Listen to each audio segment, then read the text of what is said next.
हाय। Finance वाणी के एक और एपिसोड में आप सभी का स्वागत है। मेरा नाम है अमी शिवराम और जैसा कि आप सब जानते हैं कि मैं एक टैरो कार्ड रीडर हूँ, एक न्यूमरोलॉजिस्ट हूँ और एक वास्तु कंसल्टेंट भी हूँ। आज मैं आपके सामने लेकर आई हूँ फाइनेंस वाणी का वो एपिसोड जिसमें हम बताएंगे कि 21 नवंबर वाली वीक में स्टॉक मार्केट की परफॉर्मेंस कैसी रहेगी। एपिसोड शुरू करने से पहले मैं आपको बता दूं कि ऐसी कोई भी साइंस नहीं है जो 100% एक्यूरेसी से बता सके कि स्टॉक मार्केट कैसे परफॉर्म करेगा। स्टॉक मार्केट में हजारों करोड़ों लोग होते हैं और हर एक के नंबर्स, एस्ट्रो चार्ट्स और कार्ड्स के हिसाब से भविष्य चेंज होता रहता है, इसीलिए इसकी एक्यूरेट प्रेडिक्शन करना नामुमकिन है। लेकिन टैरो कार्ड्स और न्यूमरोलॉजी के जरिए मैं हर हफ्ते आपको बताती हूँ कि स्टॉक मार्केट की गतिविधियां किस दिशा में जाएगी और हम कैसे इसमें निवेश करके पैसा कमा सकते हैं।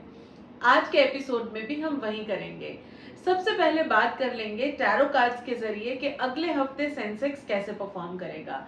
देख लेते हैं कि अगले हफ्ते हमारे लिए स्टॉक मार्केट क्या लेके आ रहा है। The start of the week is going to be very very stagnant, जहां पे हमें ज्यादा उतार और चढ़ाव नहीं देखने को मिलेगा। मार्केट इस तरह से ओपन होगा जहां पे वो एक स्टैग्नेंसी की तरफ ही रहेगा पूरे दिन।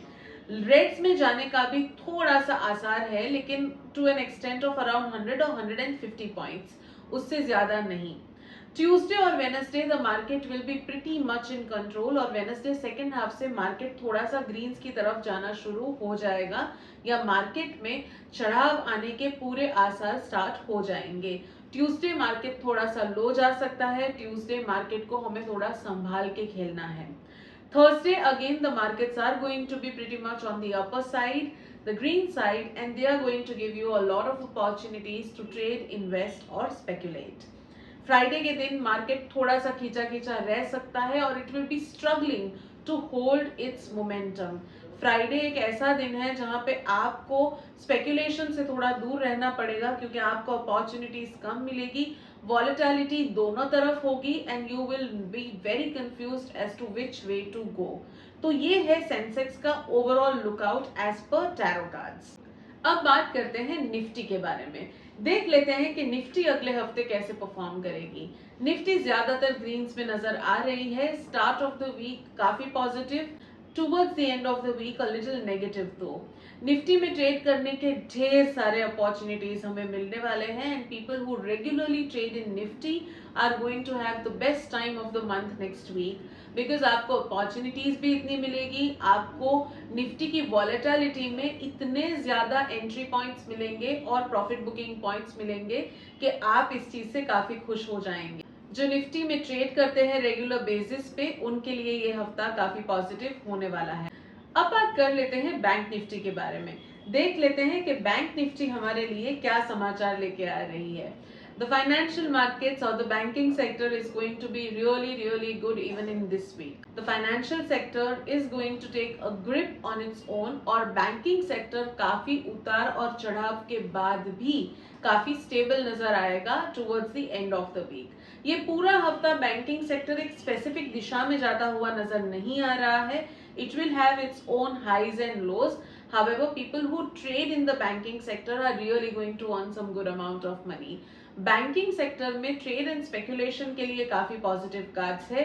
इन्वेस्टमेंट के लिए banking sector is not the right thing at this time. आपको अगर बैंकिंग सेक्टर में निवेश करना है तो शायद आपको और 6 से 7 वीक रुकना पड़ सकता है। अभी के लिए it is very good for traders and speculators. The banking sector is really going to boom with some news in the banking industry and the news are going to take it on a positive track for a very long time. Global markets का Asian और Indian markets पे काफी असर रहता ही है और देख लेते हैं कि इस हफ्ते कैसा रहेगा इसका impact. Global market is going to bring in some bad news as well and the global markets are going to have a negative impact towards the midweek on our stock markets. कुछ ऐसी चीजें हो सकती है, कुछ ऐसे decisions, ऐसी policies या कोई ऐसे ट्रेड्स हो सकते हैं जो शायद हमारे मार्केट्स के लिए इतने पॉजिटिव ना हो। ग्लोबल मार्केट्स में जो निवेश करते हैं उनके लिए भी ये पीरियड थोड़ा सा नेगेटिव है। जो शॉर्ट टर्म निवेशक है उनको ग्लोबल मार्केट में इस टाइम पे निवेश नहीं करना चाहिए। लॉन्ग टर्म निवेशकों के लिए 1.5-2 साल के लिए ये पीरियड काफी अच्छा हो सकता है if you can hold the stocks for this period of time. Global markets में मैं निवेश करने से आपको मना करूंगी because it is one of two sectors which are really going to go down in the coming week. अब हम रुक करते हैं उस तरफ जहां पे मैं आपको बताती हूँ कि वो कौन से सेक्टर्स है जिसमें अगर आप निवेश करेंगे या जिसकी तरफ आप ध्यान दौड़ाएंगे तो आपके लिए काफी फायदेमंद होगा। देख लेते हैं वो कौन सी इंडस्ट्रीज है that are going to do really well. The entertainment industry or the media industry is really going to do well next week. अगर आप ऐसे कोई स्टॉक्स लेना चाहते हैं that belong to media और entertainment industry, you will not regret. The other industry that is going to do very well is heavy metal and steel industries. And the third sector is of course the agricultural sector that is still holding very strong and you can look forward to those industries as well. ये सारी industries काफी positively trend करेगी अगले हफ्ते और आप इसमें निवेश करने का या ट्रेड करने का बिल्कुल सोच सकते हैं। एंटरटेनमेंट एंड मीडिया इंडस्ट्री में there is no risk involved. The other two industries please use your calculation and your knowledge and then go ahead. अब बात करते हैं वो industries that are not going to do very well in the next week. सबसे पहले industries that deal into the shipping organisation या shipping corporations, they are not going to do very well next week. The financial sector in terms of people who manage the finances of others apart from the banking sector are not going to do very well. So I think the financial institutions fall under this sector and you should stay away from those sectors or those industries. ये दो industries है जो इतना ज्यादा अच्छे से perform नहीं करेगी अगले हफ्ते। बाकी की कोई भी इंडस्ट्री में इतना हैवी डाउनफॉल या इतना हैवी रिस्क मैं नहीं देख रही हूँ। Just be careful when dealing with these two industries because they can really put you in a spot where you may have to bear losses. अब बात करते हैं कमोडिटी मार्केट्स के बारे में। कमोडिटी मार्केट्स अगले हफ्ते कैसे परफॉर्म करेगी? Well, the commodity markets are going to be stagnant or less volatile in this week. Commodity market में अगर आप एक लॉन्ग टर्म निवेश के बारे में सोच रहे हैं तो अगले हफ्ते आपको काफी ऐसे पॉजिटिव ट्रेंड्स मिल सकते हैं, पॉजिटिव एंट्री पॉइंट्स मिल सकते हैं जहां पे you can by the commodities and you can go forward holding that commodity for at least 3 to 6 months। Short term निवेशक या डेली स्पेक्युलेटर्स के लिए ये इतना अच्छा समय नहीं है because commodity markets are not going to give you a lot of opportunity in terms of trading.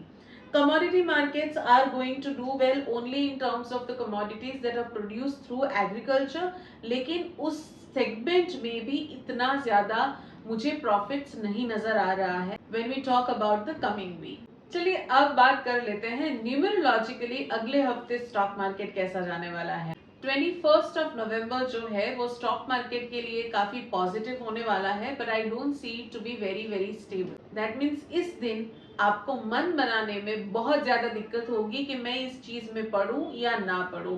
21st of November is going to bring in a lot of confusion for you। 22nd नवंबर आपके लिए काफी lucky हो सकता है अगर आप purely technical calculation से चले तो।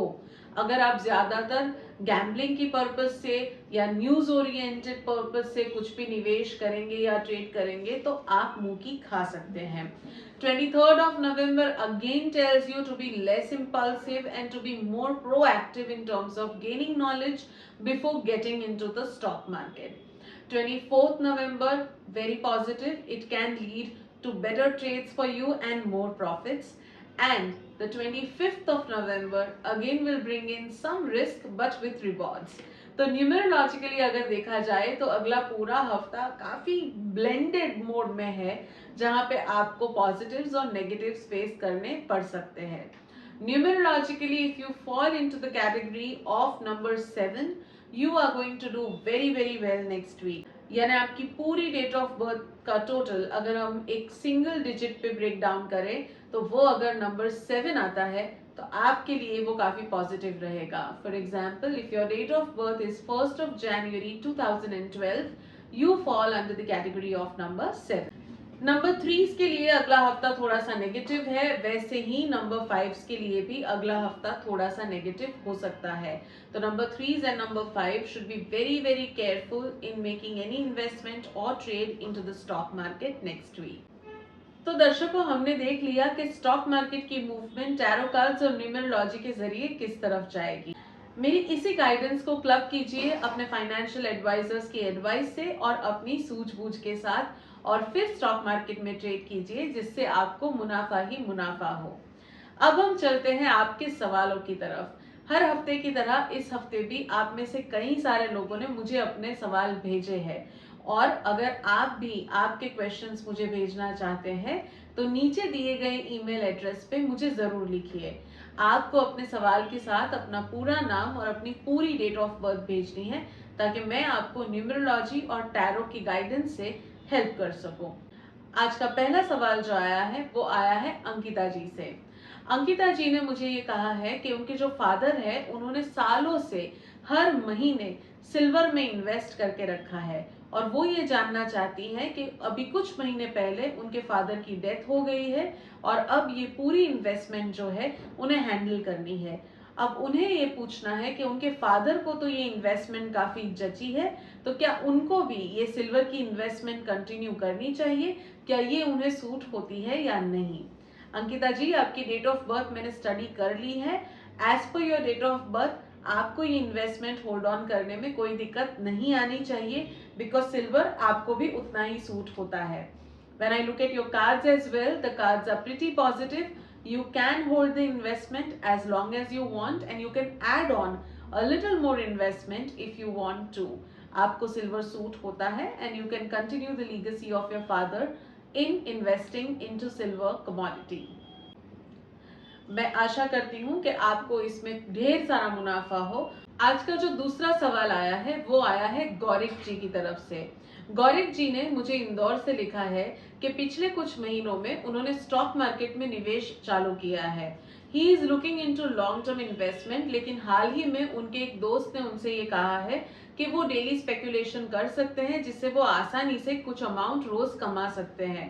अब गौरिक जी को ये जानना है कि क्या उन्हें अपने इस दोस्त की एडवाइस को फॉलो करना चाहिए, और क्या उन्हें डेली स्पेकुलेशन या डेली ट्रेडिंग में पढ़ना चाहिए या नहीं। गौरिक जी, देख लेते हैं आपके कार्ड्स आपके लिए क्या कहते हैं। जी बिल्कुल, आप डेली इन्वेस्टमेंट भी कर सकते हैं, आपको स्टॉक मार्केट काफी सूट करता है। आपकी डेट ऑफ बर्थ के हिसाब से भी आपका जो ये करंट समय है वो ऐसा चल रहा है गौरिक जी कि आप जहां पे भी हाथ डालेंगे आपको वहां से पैसा मिलेगा। लक्ष्मी जी की आपके ऊपर असीम कृपा है, और अगर आप इस चीज को एक्सप्लोर करना चाहते हैं with regards to stock market, please कीजिए, आपको मुनाफा हो सकता है। I wish you all the best. आज के जो हमारे तीसरे व्यूअर है उनका नाम है सुशीला जी। सुशीला जी का हमें ये प्रश्न है कि उन्होंने अपने बेटे के नाम पर एक प्रॉपर्टी ले रखी है। उस प्रॉपर्टी को लेकर उनको 7 इयर्स हो चुके हैं। अब उनका जो बेटा है वो विदेश चला गया है, और उनका ये सवाल है कि क्या वो ये प्रॉपर्टी बेचकर इसी अमाउंट को किसी म्यूचुअल फंड में इन्वेस्ट कर सकती है जिससे उन्हें कोई फायदा हो। उनका यही प्रश्न है कि म्यूचुअल फंड से उनको फायदा होगा या नहीं। सुशीला जी, देख लेते हैं कि आपके कार्ड्स आपके लिए क्या कहते हैं। Well, the cards are asking you to hold on to that property. आपको रियल एस्टेट में ज्यादा फायदा है, म्यूचुअल फंड में उतना ज्यादा फायदा शायद ना हो। अगले 2 साल में इस प्रॉपर्टी से लगकर आपको बहुत बड़ा मुनाफा हो सकता है। अब एग्जैक्टली क्या होगा ये मैं नहीं बता पाऊंगी, लेकिन the cards are very clear कि एटलीस्ट 2 सालों तक आपको ये प्रॉपर्टी होल्ड करनी है, जिससे आपको काफी फायदा होगा। सुशीला जी, आपके नंबर्स भी मैंने स्टडी किए हैं, उसके हिसाब से रियल एस्टेट आपको काफी सूट करता है। आपके भाग्य में एंसेस्ट्रल भी काफी प्रॉपर्टीज है, और आपकी सेल्फ अर्न प्रॉपर्टीज भी काफी मुझे नजर आ रही है। So please stick to real estate investments. Mutual fund आपको बेनिफिट कर सकते हैं, लेकिन उतना नहीं जितना आपको रियल एस्टेट से बेनिफिट्स है। तो दोस्तों, ये था आज का फाइनेंस वानी का एपिसोड। मैं आपको फिर से याद दिला दूं कि इस प्रेडिक्शन पे 100% डिपेंड ना कीजिएगा। इसको अपनी सूझबूझ और अपने फाइनेंशियल एडवाइजर्स की एडवाइस के साथ क्लब करके फिर मार्केट में खेलिएगा।